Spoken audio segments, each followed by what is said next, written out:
Today's gospel, we have the model of Jesus as the teacher today, or maybe as Jesus as the catechist. And we know in previous passages that some of the Pharisees had got very annoyed with Jesus doing things on the Sabbath.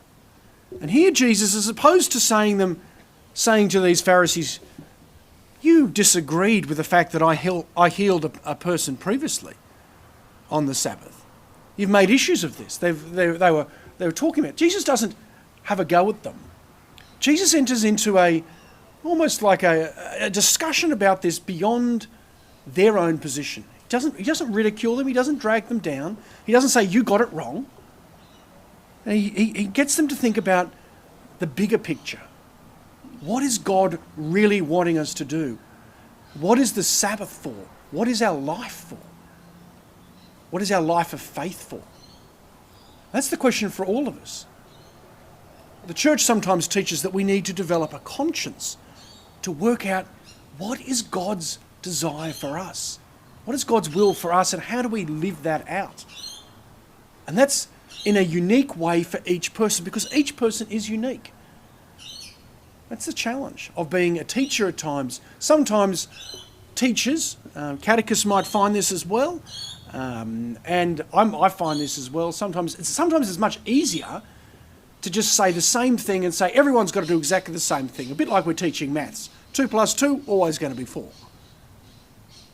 However, with faith, sometimes it's not always clear, because God works in each person's individual life.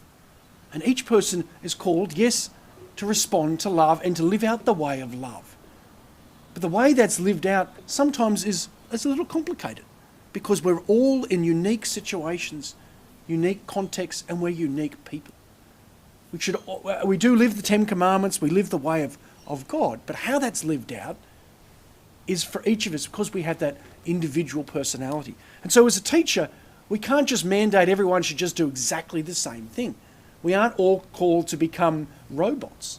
We're called to be human beings who love God, who love their neighbour, and who grapple with how we're meant to live that out in the context of our daily lives. And this is what each of us do. And this is what our teachers hopefully are trying to communicate in the way that Jesus does in this gospel as well. To get them to take a little bit of a step back at times to say, what's God's real desire for each of us and for others? And are we putting rules in place at times that control or limit the love of God? Let's be people and teachers and catechists who help people to know God, to love God, and to see that our life is not just bound by becoming the copy of the next person next to us, but becoming the presence of God, uniquely living in each and every one of us, because each of us have been created in God's image and likeness. God's image and likeness looks a bit like me, but it also looks like you and you and you and you and everybody. We're unique. That's the beauty of God. So let us love the role of being teachers, of being catechists, of being missionaries to spread the good news. Let us do what we can to help people to not become copies of the person next to them, but unique images of God in our world today.